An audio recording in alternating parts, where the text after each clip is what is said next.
we go for launch. 5. Quiet, numbskulls, I'm broadcasting. Anything can happen in the next half hour. 4. My friend, we cannot keep this a secret any longer. This whole thing is insane. 3.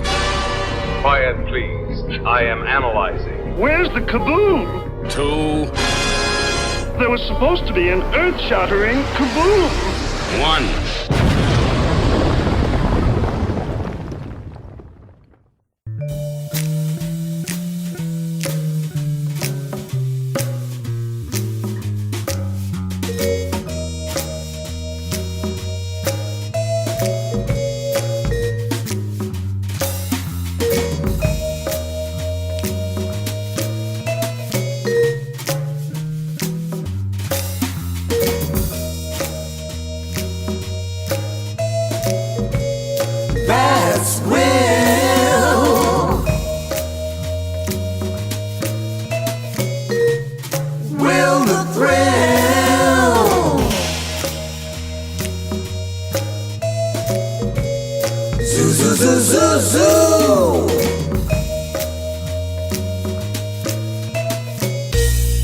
Welcome to Thrillville! Greetings, my fellow galactic travelers, and welcome back to Planet 8. This is your Mission Commander Larry speaking to you from our hidden base. Chief Engineer Bob is here by my side as always in the command center, and circling Planet 8 in our orbital spy satellite is Reconnaissance Officer Karen. And on this episode of Planet 8, we have friend of Planet 8, Will the Thrill Viharo. Will is responsible for bringing so many of us together. Myself and Karen had known each other for many, many years. We met Bob through Thrillville Theater, which is a cinema cabaret that Will did in the Bay Area. And so many other people in our lives we met through Will. And it's an honor, actually, Will. And we look very forward to talking to you today. Welcome to Planet 8. Well, thank you. Thanks, guys. It's good to see you again and hear you. Well, it's about time that we had you on because we've mentioned you enough on the podcast. So you have? Oh, yeah. Oh, yeah. So it's you guys starting those rumors. Okay. Well, this seems to be the new way to socialize, and I've been social distancing at least since I moved to Seattle, so I'm way ahead of the trend here. You're a trendsetter, Will, always have been. Yeah, and I'm vegan. That's catching on, too. So there you go. That's the only food you can find in the supermarket now. I know. I'm a survivalist. That's because people like me are hoarding all the beef. Yeah, nobody wants, tofu, turkeys, deli slices, except me. Yeah, well, and, it's a good point to bring up with the listeners. At the time of recording this episode, we're still under the COVID-19 self-quarantine, and we want you guys listening to this. Hopefully, we're not under that kind of quarantine anymore, but if we are, please do your part.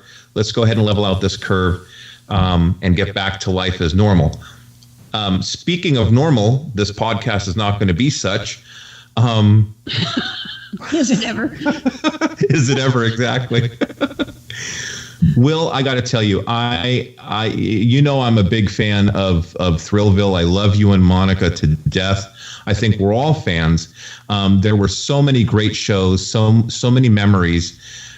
Let me ask you, for those who are not aware of the history of Thrillville, how did that? What was the inception of Thrillville? Well, it goes back to I was friends with the founders of Speakeasy Theaters, Kyle and Catherine Fisher, and we were friends since the mid-1980s. When it's hard for me to start one story without looping back to another one. So, and my story's really long and not PG-13. So anyway, I wound up in the Bay Area, age, early 20s, and I was working as a waitron, they call them, at the UC Berkeley Faculty Club in the mid-80s, and that's where I met Kyle and Catherine. And at that point, Catherine was already talking about opening a theater, like one she had seen in Washington, D.C., that served food and pizza and beer and wine while you watched movies. So back then, this is back in the mid-80s, so she held on to that vision for a long time. Meantime, I had a lot of adventures with my writing career because, first and foremost, I've always wanted to be an author, and I already had a few novels under my belt, nothing published. So they published one of my novels called Love Stories Too Violent for Me in 1995 under their small press, Wildcard Press. And I was the first and only book they ever published because they quickly learned that there's no money in that, especially with me. So they moved on quickly to her original dream of opening this kind of theater in California because California at the time had none. Oregon had a bunch, so they went up there and did some reconnaissance with the Miniman's chain, which really set the gold standard. And then they were looking for sites to reopen, and they eventually landed on the Parkway Theater in Lake Merritt District. And they, it was an old classic theater, and they just put in some couches and, just refurbished it. The projection booth and the screens are pretty much as is. And it took off pretty quickly. I mean, there's nothing like it in California, the Bay Area or California at the time. And I was on board right away, taking tickets. And then at the time, I was coming off my first so-called marriage, which lasted a few weeks. And I was staying with Kyle and Catherine. I was kind of homeless. So they gave me a job there, and then I got a full-time job elsewhere, and I was able to move out and get my own place around the lake. And then I was while I was still in the midst of divorcing this woman who was in AA, she became my first lovely assistant in my show, even though we served beer. So that was all doomed. And the concept of the show was they asked me to just I was the movie guy. Catherine was a chef and Kyle was in entertainment law. So I brought in the movie knowledge. So I wasn't a programmer yet, but they asked me to program my own show and host it. And I came up with Will the Thrill when I was driving for the ACCMA blood bank in Oakland. Uh-oh, you okay there, buddy? Oh, I'm fine. All right, I'll just step back from this. We may have to check him into the blood bank here in a minute. Okay. Well, one of the drivers there called me Will the Thrill because of Will the Thrill Clark, and I'd never been a baseball fan. He played for the Giants, so he would call me Will the Thrill. So that stuck to me. And at the time, I'd always been into the Rat Pack and Pulp Fiction and Betty Page and old B movies and stuff. And that stuff, interest in that stuff was cresting in the mid '90s. Thanks to Tarantino's Pulp Fiction and then later Swingers. And then the tiki culture was just coming up from underground thanks to Otto von Stroheim and his Tiki News publication. Yep. And bands in the 80s like the Cramps, a lot of punk bands were really into that stuff before it got popular. There was already an underground scene that was bubbling up. And I was also ahead of that curve. I was in this stuff way before it was trendy, just like distancing. Back then, I was social distancing. I didn't even know it. Not always voluntarily.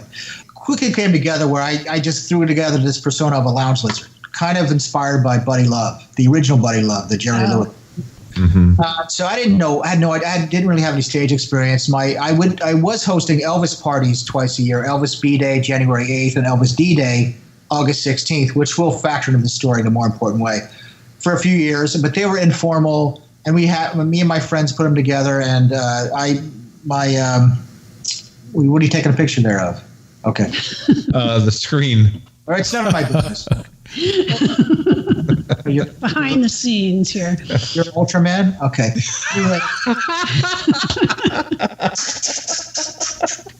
Okay. Okay, Hayata. Anyway, Mr. Beta Capsule. So anyway, so I forgot. It's PG-13. Never mind. Beta Capsule. That's innocent. There's no metaphors. No metaphors. Yeah. Anyway, no metaphors and no bad words. Okay. Anyway, where was I? So yeah. So that's the only experience I had. And my stepmother, Ann Helm, was in an Elvis movie, Follow That Dream, and through her, I met some other Elvis babes, quote unquote, like Julie Paris from Paradise and Wine Style, Yvonne Craig, who was in It Happened at the World's Fair, and a few others. I also was interviewing them for this magazine I wrote for called Film Facts, and their sister magazine, New Trace. So all this kind of came together. So they knew I was doing that. So they said, well, you can host an event. And so I threw together this persona, and we did it midnights on Saturday in a crime-ridden neighborhood in Oakland. So not many people, but I had free reign. So I booked all these old AIP, American International Pictures movies, because through this, mostly through this distributor that's now gone, Kip Parker. So I was showing, all the old monster movies from the 50s, the ones I could get. They had prints of it from Brito, because this 35 millimeter prints were still the industry standard then. And then I would show, the biker movies and the druggy movies, and all these movies I loved, that were obscure to most, but I was able to share them with an audience, which was quite quote unquote thrilling. And there was this big carnival wheel there that became iconic that just came with the property. So my first wife spun that a little bit, and then that didn't work out. So then I was auditioning new lovely assistants, and as it turned out, new wives. And one night I showed Jailhouse Rock on May 31st, 1997, and this hot Latina chick came to see it. And can I say that? Well, I already said it. So you'll find me on Twitter if you want to give me crap about saying hot Latina chick. So, but she's all three of those things. So anyway, she walked in and she was with some other guy, and I was like, wow, man. She showed me her Elvis tattoo, which was tastefully placed on her lower right hip, and it was inside of a Navajo signal because she's also part Native American.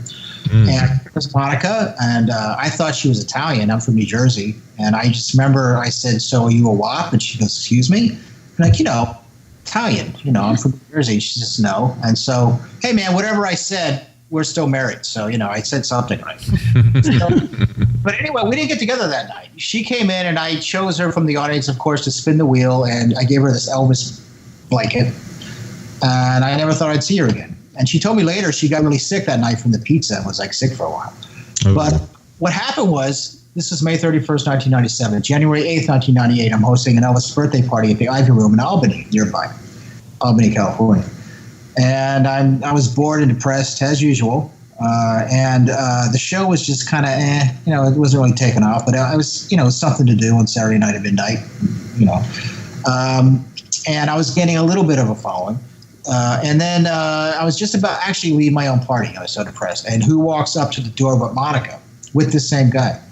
So I thought maybe they were an item. So I wow. She goes, "You're the guy that gave me that Elvis towel." I said, "Yeah." So, she turned out she was a big Elvis fan. So she at this party and just showed up right when I was about to leave. If I had left 2 seconds earlier, none of us might have never met, because I don't think I would have continued doing the show. I don't even know if I'd still be around. So anyway, she came in, and I stayed for my own party, and then I gave her my phone number in the back of a picture of Elvis. I put the onus on her. She can call me if she wanted to go out. And I was kind of dating then. I was just divorced from my semi-wife, so I was semi-divorced. Hey, did someone just break wind? Is that allowed? That wasn't me. Somebody made some noise. I don't know what it was, but got it. Swear to God, it was a motorcycle. Yeah, okay. Yeah. Larry's revving it up over there. So, anyway. With his Ultraman. Yeah, put your pants cap away. So, Ultraman away. So, anyway, so we got together, and she started. She just, for once in my life, I was in my mid-30s. There was a woman who accepted me just as I was, which was kind of a mess, but she saw a little diamond in there in the rough, and so we were instantly really good friends, and we were just together from our first date. So she started co-hosting the show as my regular lovely assistant, so spinning the wheel and giving out prizes and whatnot. And I just called her Monica Tiki Goddess, and like you guys, she didn't really know what tiki culture was, and then she became the Tiki Goddess. And so we did the show at midnight for a while, and Monica and I, we already we just hit it off. We were both into the same kind of music and retro culture and stuff. She wasn't quite into the exploitation movies like I was, but we liked a lot of the old music and stuff and a lot of the fashions. And we would take trips around to Palm Springs and Tahoe, and I discovered this place called the Calneva Lodge in North Tahoe that Sinatra used to own. And I booked that for a wedding on May 31st, 2001, before I even proposed to her. Because we like to plan ahead. And we weren't together then, whatever, but we were. And we got married then, and we had the mariachis doing Elvis and Rat Pack music, and, we had free martinis in the Frank Sinatra Celebrity Showroom. So that was the ultimate Thrillville event. But meantime, before that, the show started taking off, and we eventually moved it to our first 1999 January 8th Elvis B-Day. I showed a 35 millimeter print of Viva Las Vegas, and it sold out. No, actually, no, that was a midnight show. That was our last midnight show, January 8th, 1998, and it sold out. And that was the first time we'd ever sold out a show. and midnight other times. So the management, Kyle was impressed. So the following week, I booked at Swingers. That sold out. So then we realized we got to move this to prime time. So then they gave me the Thursday prime time slot at 9. And that's when the Midnight Lounge, as it was called then, became Thrillville. I just called it Thrillville Theater because I'd already, I'd actually been on this, Jan Wall, who was a local film personality there. I was on her local cable show, and I kind of made up Thrillville on the spot. She's asking me about my life, my childhood, and I said I lived in this fantasy world, and eventually that evolved into this world inside my head that I called Thrillville. And it's on YouTube. If you look up Will Viharo, Jan Wall, I just kind of made it up there. So that's when we converted the show to a primetime show. I just called it Thrillville Theater. So there you go.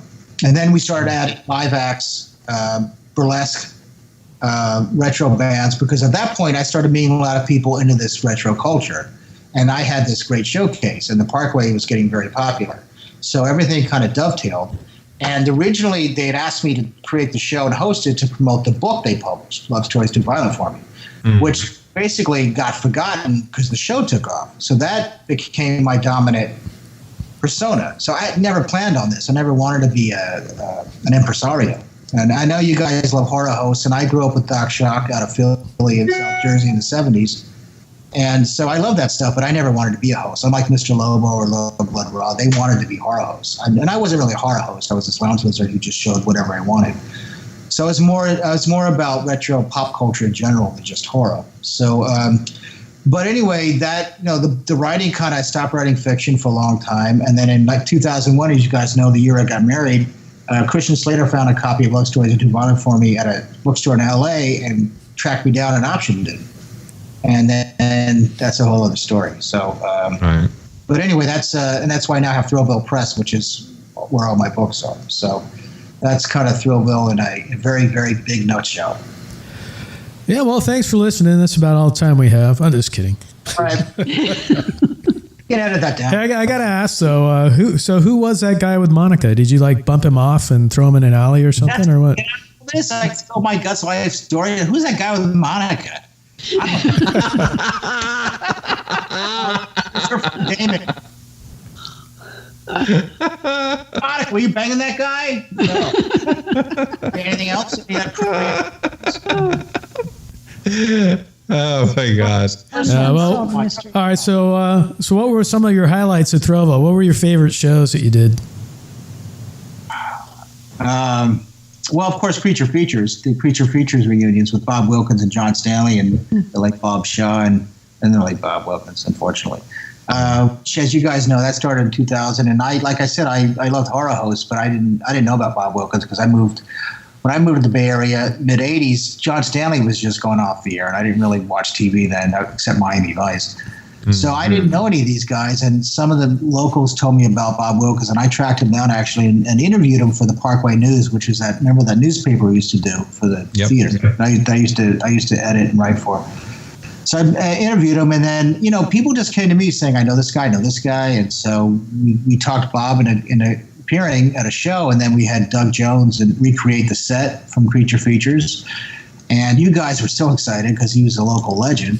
And he became an integral part of Thrillville because we did that every Halloween for a while. And then John Stanley joined, and those were great, big deal. There's videos of the shows on my YouTube channel, some of them, and then of course shows with Ray Dennis Steckler, who I liked the Incredible Strange Creatures that stopped living and became mixed up zombies when I was a kid, and I read about him in the research books, Incredibly Strange Films, and all those guys, Ted V. Michaels, and who I later became friends with as well. So anyway, somehow I hooked up with Ray, and he lived in Vegas, and he ran a video store there, and he would drive out from Vegas with his kids and bring prints, the only prints he had of the Incredibly Strange Creatures and the Thrill Killers and Rafika Boo Boo and Lemon Grove Kids. And he'd show up, he brought Herb Robbins up from Sacramento, and who was in a bunch of them, and you think I talk a lot. Those guys, you guys were there those nights. Rarely could. So he would come in, and he was just so into it, man. I mean, because he just had a really neat niche following, and people love that. So I love those shows, and I have some other favorites. The night I showed Mothra 3 times. Like they kept sending me screwed up prints. Like the first time in Thrillville, Midnight Lounge, just sent me a print with no sound at all. So unfortunately, people improvised the entire film. And then next time they sent me a print with sound, but it was only in Japanese with no subtitles. And so we did the same thing, but at least we had an idea. There was sound. And then I think the third time was the charm, except there were sound slugs, so there were bits of the film that had no sound, but the rest of the film had sound. So I never had a perfect print of Mothra. And then, remember Uncle Bill the Trailer King? He would provide and then he used to give me these wild prints from his collection. One time I booked Hercules in the Haunted World, Mario Bava's film. That's what I thought it was, but only the middle 3 reels were Hercules in the Haunted World. The 2 reels on the end were Hercules and Captive Women. I remember that. Yeah. So Hercules went from Atlantis to Hades and back, or vice versa. But it was the same actor playing Hercules, so I don't think anyone even noticed. So, after that first bottle of wine, I didn't notice. Exactly. Well, that's the advantage of serving beer and wine at the theater. It's like. So that helped. It made So a lot of the nights that were like completely screwed up are some of my favorite nights, which were a lot of them. So because we had to have fun with it. So it was really about the community and not just the movie. So I'm really. You call me an organizer. This stuff just kind of happened, man. I was never much of a party guy or a social guy, and I just was given this opportunity and I ran with it. And a lot of it was the allure of the Parkway, of the venue. It was a perfect match of concept and venue. So I think that's what it was. And then you guys helped make it what it was just by showing up. Well, I appreciate that. And like I was saying before we started recording, Karen and I met Bob through Thrillville. We, Project Pimento, who graciously allows us to use their covers on our podcast through Thrillville. And obviously you and Monica, lifelong friendships. So it was, that's right. Lord Bloodraw, he's been on here a couple times as well with us. Yeah. So it was cool, I have so many fond memories, especially Bob Wilkins, John Stanley. But I remember there was a Shat Fest that you did. Oh no, Shat Fest! How could I forget that? Yeah, that became an annual thing. Yeah, and for those of you that have no idea what a Shat Fest, it had nothing to do with scatological with what you're thinking. Not a person. It was a celebration of William Shatner. And, we saw White Comanche. Incubus. Oh, God, that was just classic. That was but the first one, we were at the first one, which was Impulse. It was Impulse, yes. I was I was at all the Shat Fests. I think I was too. Yeah. Yeah, that was such a big hit, we just had to do it every year. There was one in particular when you moved from the Parkway to it was a Cerrito, right? Mm-hmm. And there was a blind guy that came from had to have been Berkeley. It was one of the universities, and he couldn't see the movie, but he came for you to hear your ad-libbing and the persona of Will the Thrill. And he didn't even, Monica didn't even have to spin the wheel. He got a prize. Every Thrillville, they'd spin the wheel, and there were prizes, many prizes, lovely prizes were. This was just crap from my house I wanted to get rid of, but yeah. Well, we kind of borrowed from that, Will, and when we have our live shows, we kind of, it's not crap, but things that didn't quite make it to the censor sweep. But that was one of the most endearing and sweet moments in Thrillville that this guy could share in what Thrillville was, because it was like a celebration of us, whether you were into sci-fi or science fiction or, whatever it was a celebration of us. It was a party, and we were so lucky to have it week after week after week. Well, it got to the point where you just go to Thrillville. It didn't really matter what the movie was. It's just, hey, right. Thrillville's on this week, so let's head over there. I really love Bob's delivery. He's like Stephen Wright. He's like this really deadpan comic. It was great. Yeah, it was just wonderful. You can't tell if he's the persona there, Bob. Okay. That's the Larry Diane. The other thing I enjoyed and miss with Thrillville is obviously, the group experience, watching something. And for the most part, the audiences were good. I'm not a big fan of Mystery Science Theater and heckling out at the, movie and this, that, and the other.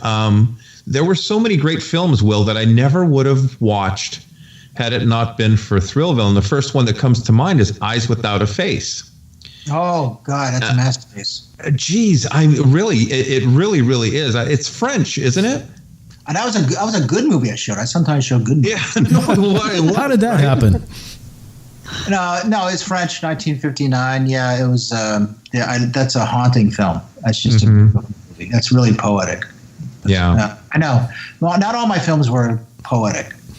Maybe Bukowski poetry, but I remember the night I showed The Girl Can't Help It and with the Devilettes.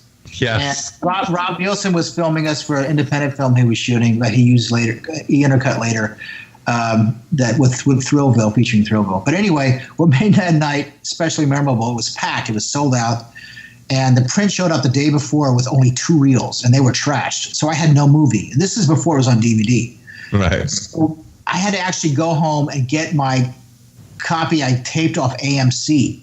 So we showed that. So I had to tell people who were new to the show, I don't always just like pull something off my shelf, some crap I taped off TV, theater, with and just suck your win with the burlesque band. Fortunately, we had the Devilettes there, but yeah, and the AMC logo would pop up, and I think this is before they had a lot of commercials, fortunately. So right, yeah, so that kind of encapsulated my whole approach to the whole thing. Well, man, it was a lot of fun, and I remember there was the first time I saw Dolomite. Karen and I. Oh wow. Went that night. That sold out too. That was a great night. Oh God, it was fantastic. That was an experience. You did you hosted at the Grand Lake, and it was Black Dynamite. Yes, Black Dynamite. Years later, yeah, that was fun. Yeah, and the stars were there. Director was there. That's a great movie. Yeah. So, Will, what do you think makes a great B movie? What are the components that go into a great B film? Boobs. In both senses of the word. But beside that, yeah, B, breasts, beasts, blood, brains. So it's hard to say because for me, when I was growing up, I liked a lot of those old 50s movies because I was enamored with the era. I was, grew up in the 70s, so the 50s just looked so exotic and romantic. And then I kind of outgrew that, although I like the aesthetics. So it's, as I've gotten older, my tastes have evolved or devolved. Is that you again, Larry? Another motorcycle, sorry. Yeah, okay. So anyway, what the heck was I saying? What was I talking about? Your taste had devolved. How you were devolving. Oh yeah, my taste had evolved as my brain has melted over the years. So I think B movies, they're cheap and they're exploitative, but they're sincere. Like these guys didn't have much money, and they had to compensate with their imagination and just their wits. So, and also they're also incidental or accidental time capsules because a lot of them were shot in location. Even it was over by Robot Monster Cave, we called it Bronson Canyon, which you saw pop up how many times. They just had to, they had like 2 weeks or 10 days or 4 hours to shoot this thing on with shoestring budget, and there's just a charm to it. So a lot of the appeal is incidental because it happened to capture a certain era and a certain place and time. But there's something about a guy in a rubber suit with a zipper up the back chasing some big in a bikini that is just priceless, man. So, and then, later on I got more to the grindhouse cinema, which was like, took the core concepts of B movies and just, because in the 70s there was no censorship. So I kind of prefer those these days. But what happened then in the 70s was Lucas and Spielberg saw what was going on in the drive-ins. and they basically co-opted that for the multiplexes. So they took like B movie concepts and gave them $1 million budgets, and then you had Jaws and Star Wars and Raiders of the Lost Ark. It was the same thing. It was the same thing, just having fun with these cheap pulpy thrills. But they made them. They gave them widespread mainstream appeal, and then a lot of that stuff, the drive-in started to disappear. They found a new home on video. So I think that the appeal of Thrillville for a lot of these people who knew these films, or even those who didn't, was that you could see them again in all their glory at 35 millimeter in a communal setting with beer. So maybe you were a kid, you only had popcorn or soda, but now you're grown up and you can sit on a couch with beer and watch some schlocky movie you saw on TV years ago, but on a big screen with a bunch of other people who remembered it, or and seeing it for the first time. So right, I think that was the appeal then. That was the big thing, just seeing these movies on the big screen, and that's kind of where my group Bay Area Film Events kind of was born. Was we were sitting in the audience and talking about, hey, we can show some movies and do some stuff, and yeah, it was just. I'm like, this Yahoo with a fez hat can do it. We can do it. No, we were going to see movies like at the Egyptian in Hollywood, and they'd be all very serious and talking about the film and how it is art. And then there was Thrillville, and we thought, well, there's got to be a happy medium that we could hit in between. But no, I always tell the story about I went down to Hollywood one time, and I went to the Egyptian to see Inframan. Which I showed once. Yeah. Well, I saw it at the Egyptian in Hollywood, and the audience was like dead silent watching this movie. Oh yeah. And then 2 weeks later, you showed it at Thrillville. Oh. And it was the exact opposite. Everybody's like whooping it up and having a blast. And yeah, that's where I definitely saw, here's the contrast, an audience that takes Inframan seriously, and then one that, has fun with it. Or doesn't get it at all. Really. Well, yeah. Yeah. But there, you also did, what was it? Double D Avenger. I don't know if Bill Winkler's listening into this or not, but no, he was there, and yeah, Raven Delacroix, and yeah, it was a fun night. I'm still friends with, Raven, who was in Russ Meyer's Up, not to be confused with the Disney film of the same name. Anyone listening, if you go to the store or you go to Netflix or wherever and look up, it's not going to be this one. She's not in that one. Thank you for clarifying that, buddy. Okay. This was called up for a different reason. But you also, you were talking about the Creature Features night and that, and you kind of like, it kept getting bigger and bigger. You had like Son of Ghoul at one of them, and you had like a whole gaggle of horror hosts at a few. Oh, Horror Host Palooza became an annual thing. And that's Lobo would show, because Lobo was a frequent guest. And then Ms. Monster. And then Rock and Roll Ray came out from the Midwest, Rock and Roll Ray. And then Son of Ghoul was also from the Midwest. And then, what's his name, Ghoulfinger. So that was the first one in 2005, I believe. I showed Dracula versus Frankenstein and Astro Zombies, also Ted White.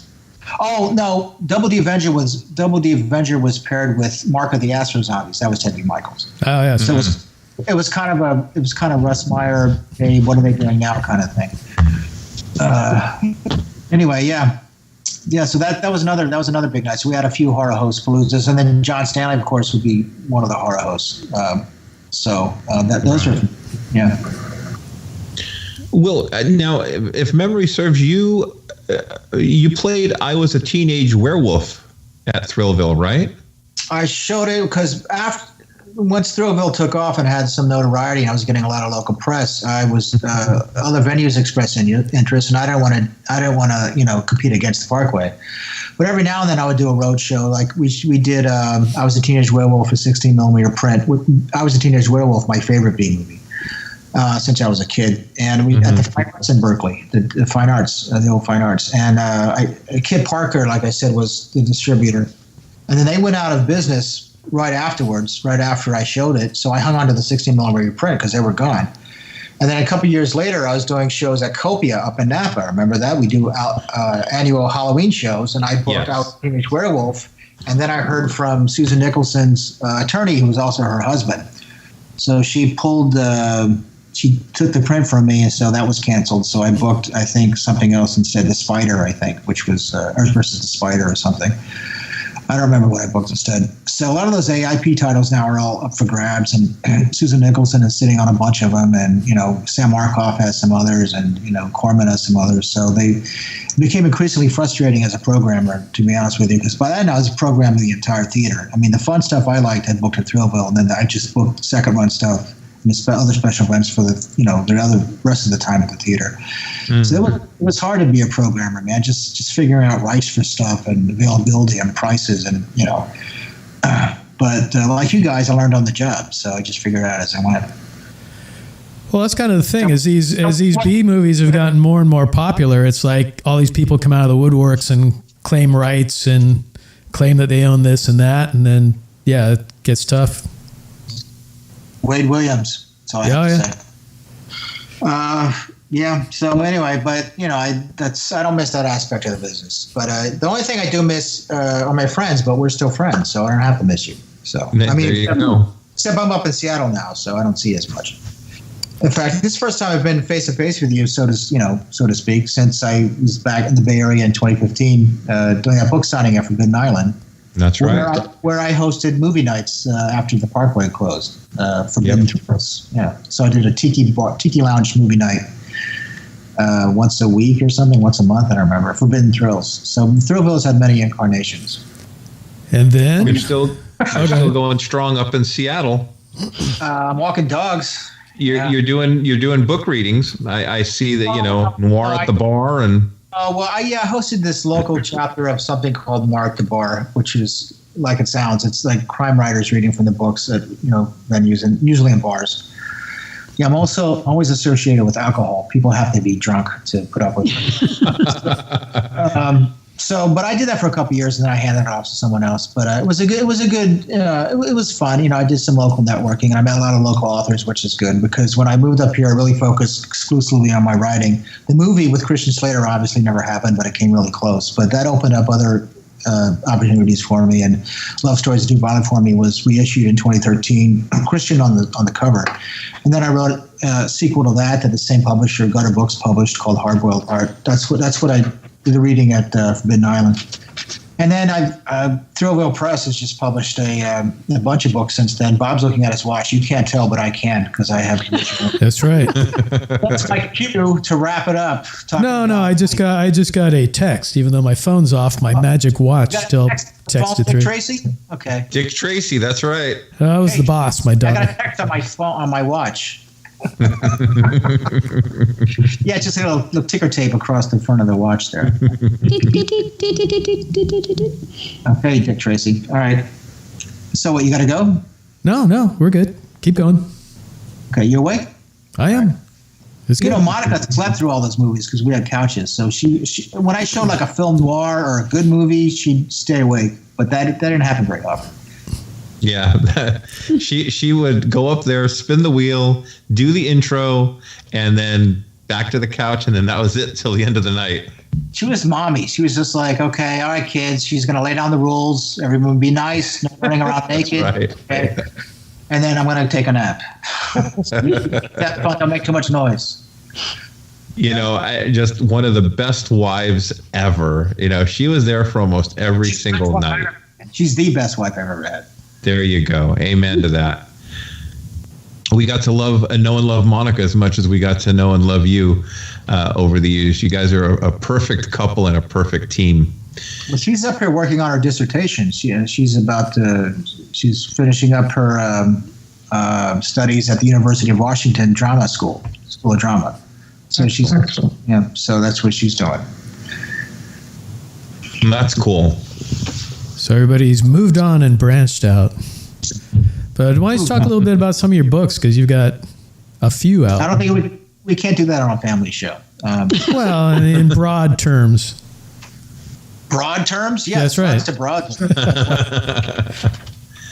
Well, I'm happy to say I have one of the original copies of Love Stories Are Too Violent for Me. The one that Colin Catherine put out through Wild. That's right. That's right. Yeah. So signed by the author. Well, my first book was actually family friendly. It was called Chumpy Walnut. I wrote it when I was a teenager, about a guy 1 foot tall, and it was inspired by the stories of Damon Runyon. It was like Guys and Dolls kind of, but with this little fantasy element. And after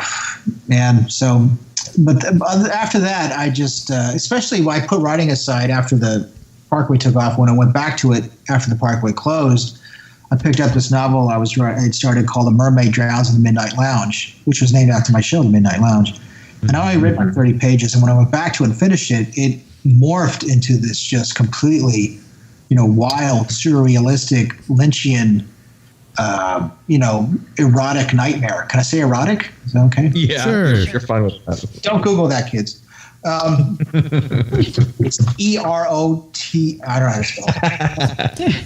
So anyway, Midnight Drowns, which is still my favorite. And then after that, I had some other backlog stuff. So I had been traditionally published, and I did a lot of magazine stuff, but I decided to just do it myself. And I know a lot of artists who did my posters, so they did my book covers. So I issued some of my manuscripts lying around. I typed them up and had them edited, and I put them out through Lulu. More of the Vic Valentine sequels to love stories that do for me, like Fate is My Pimp and stuff like that. And I was still getting checks from Christian occasionally, so I still had that dream alive at the time. Mm-hmm. And then Lavender Blonde, Down a Dark Alley, and then this guy Scott Folks I knew from Forbidden Island hired me to write a couple of science fiction novels with him because he wanted to put his scientific theories into a book. So he gave me a skeletal outline, and I wrote this whole pulp novel that he put his scientific theories in. I think they're scientific theories. They could be like how to make a bomb. I don't even know. I don't understand them. So, but anyway, so that's really consumed me since Thrillville has a live show kind of faded away. Because remember, I took it on the road after the Parkway closed. We did it in San Jose, at the Balboa in San Francisco, and the 4-Star, and different places around the Bay Area. I used to do stuff at Tiki Oasis down in San Diego, movie nights there. I kept it going for a while. Then we did the Tiki Night, Forbidden Island Tiki Bar movie nights. But then I felt it was time to move on, and the movie deal finally collapsed in 2015 after coming really close with Christian. It's a long story, and I decided to move up here because I missed seasons. So that's why I've been in Seattle. And other than Noir at the Bar, I've kept a pretty low profile. I've just been focusing on the books. Mm-hmm. I've put out like 8 since I moved up here. So I'm really proud of them. When you're 21, just go to Thrillville.net and click fiction. We'll put your stuff up on the website, Will. Let me ask you, it's been a number of years since your last Thrillville show, and most of the films were, 50s, 70s. But if you were to do one more Thrillville, is there anything that you've seen, in the last 5-10 years that you think would be Thrillville worthy? A lot. But let me think specifically. Because my favorite filmmakers actually are David Lynch and Jim Jarmusch. But I think what you're talking about is something that has the elements, those exploitation elements of the old B movies, but they're more current. Right. So, let me think on that a bit. Let's talk about something else because I'd have to go look at my shelf. But I mean, I can, I'm always programming movie nights here in the Thrill Pad, as I call my little humble apartment. Right. For those that'll follow Will on Facebook, or Twitter, he's always posting, tonight in the Thrill Pad, and it's usually a double feature. Well, let me ask you this. You and I had talked before recording. It reminds me of The Godfather Part 3, where Michael Corleone's like, every time I try to get out, they pull me back in. Yep. You're going to be doing some things for the new Parkway. Well, it took a global pandemic, but looks like Thrillville. Hung up the press for good, and then this happened. Oh man! So the new Parkway, which we opened in 2012, different owners, similar concept. And we did Thrillville there for a while, and that's when I started having guest hosts like Lord Blood Raw and stuff to co-host. I would host it occasionally, so I became friends with the guys at the New Parkway, and I still do stuff for them remotely. So speaking of which, when all this happened, when the world fell apart, they contacted me about hosting an online movie club. Now, keep in mind, a week ago, I didn't know what a movie club was online, or a few days ago. Of course, 2 weeks ago, I didn't really know what a global pandemic was. So, Larry. So Cue pandemic. He comes right on cue. So I've always made Larry a little sick. It's okay. Just a little nauseous, but you know. Larry will be in quarantine after the episode. Yeah. So, but anyway, so it's called Thrillville Movie Club, and the first one's going to be this Saturday. Well, it'll be over by the time this is aired, but I'm going to do them as long as the Parkway is closed during this crisis. Every Saturday, and it's just a discussion group. So I'm using something called Zoom. Monica, fortunately, uses it a lot in her online teaching, so she's teaching me kind of how to use it. So I pick a movie, and then every week we talk about it. The first one is Blue Velvet, which was the very first movie I ever showed at the Midnight Lounge in April 1997. So I'm thinking more about what you asked me before, though, about what movies. Under the Skin, I just watched last night with Scarlett. Oh, that's a good one. That's good. I mean, it's a mood piece. It's a little slow for Thrillville, but, you know, if we had real liquor, I think we could all do it. A lot of sleep until Scarlett got naked, and then everyone would suddenly perk up. So that would be the Thrillville element. I'd say, wake up, quick. Fido was a great one that came out in 2000. Oh yeah. And that's like George Romero meets Douglas Sirk. So that's a great film. Another film called this is perfect, Alien Trespass, which is like a modern version of a 50s sci-fi film. They shot it like it was made in the 50s. It's in this deep, vivid Technicolor. Alien Trespass. That's another one. It's kind of like, remember Lost Skeleton of Cadaver, which I showed in Thrillville once. It's kind of like that. It's kind of like a campy version, although they play it pretty straight. So I definitely would show that. But like I said, my tastes have kind of devolved since then. So I'd probably be showing a lot of nasty stuff. Nastier. No. But I'm trying to think of stuff people would know about from the past several years. I actually have broader taste than you'd think from what I've been talking about. So, but that's just one example. Another Ex Machina. I saw that last night too. You know that one? Yeah. Yeah, that's a good one too. I really like these kind of mood pieces. I mean, I wasn't so big on mood pieces when I was booking Thrillville because, you know, it was late and they were drinking and, you know, you had to have some action. You had to keep long pauses and like, you know, look at that set design. You know, and of course, you know, the newer James Bond movies I love Daniel Craig. Because, you know, James Bond was a big part of Thrillville. I showed all the old 007s. Oh, yeah. I mean, with Sean Connery, a couple with Roger Moore, mostly Sean Connery. Mm-hmm. You know, there's actually a lot of, I think it's a great time for cinema, especially for indie cinema. So, because a lot of that stuff's actually going to streaming. So, they're not even showing it in theaters. Well, it kind of has to. No one's going to theaters right now. Yeah, I know. Yeah. That process has been expedited. So, you know, Thrillville is kind of a state of mind, and you can do it at home, you know. So. There you go.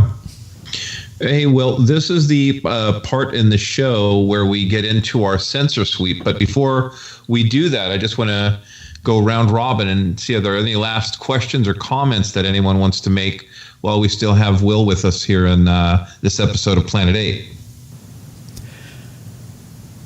Come on, Bob. Dead silence. I was waiting for Karen to go, but... Well, I don't know if you know this or not, Will, but the Zoom film club that you're doing with the new Parkway, are they going to record that and people can go back and look at it, or is it a live thing and then it's gone? It's live. Okay. It's out at 3. It's probably still going on. I don't know when this is going to air. Okay. Well, probably through April while the new Parkway is closed. So next week's going to be Pulp Fiction and then Repo Man. I might do Dawn of the Dead, the original, after that. Okay. Well, as far as the censor sweep, Will, if people want to find you, you're on Facebook, you're on Twitter, web-wise. Facebook's not open to the public. It's just it's closed. So just anything you want or care to know about me, if you're interested at all, is at thrillville.net. It's all there. Okay. And we'll make sure we post that on our site. Will, it is a pleasure, my friend, and we hope to have you on again.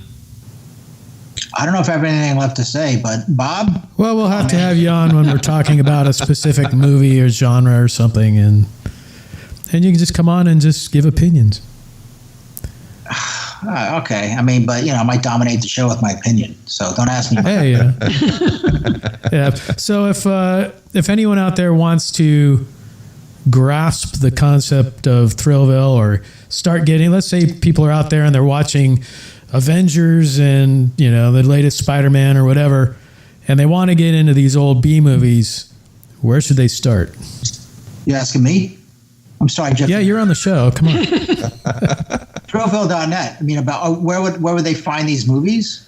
Well, how would they start? How would they start getting into this stuff? A lot of them are free on YouTube. I mean, Roger Corman just posted a list of movies that are free on not YouTube, Tubi or something.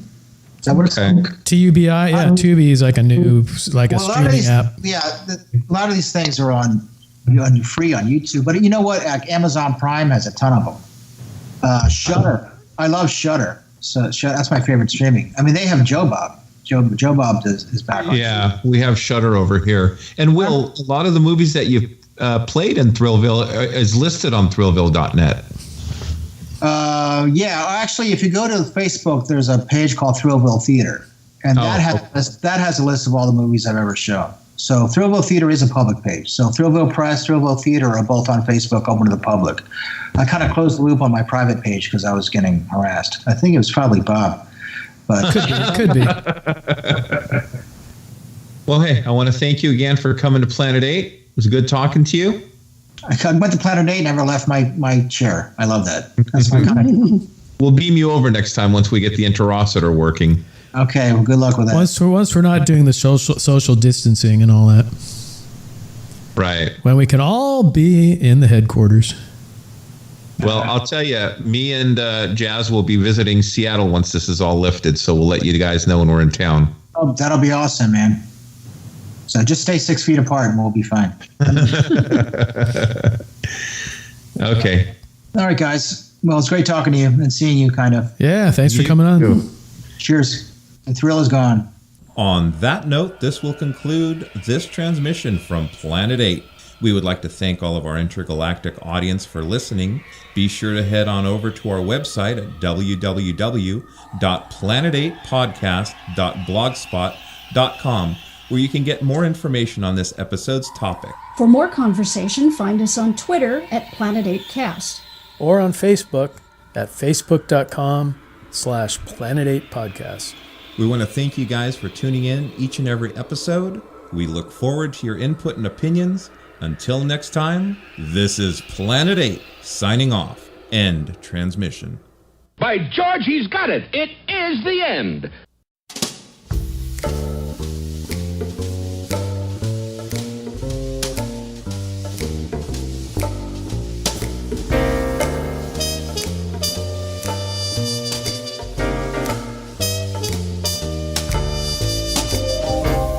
Folks, gather round while I elucidate about a swinging bird not far from the gate, run by a cat by the name of Will, and everyone calls him Will the Thrill.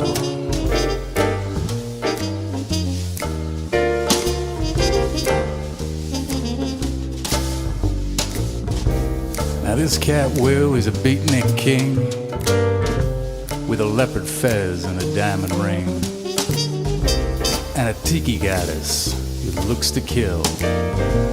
Zanyam, a Will the Thrill.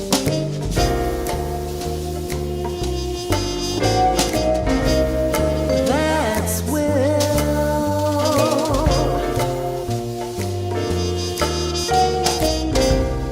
Will the Thrill. Now in this chillin' neon town, where spies and monsters all abound, you catch 'em drinking side by side by a tiki goddess with emerald eyes.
Now, if you're thinking of passing through,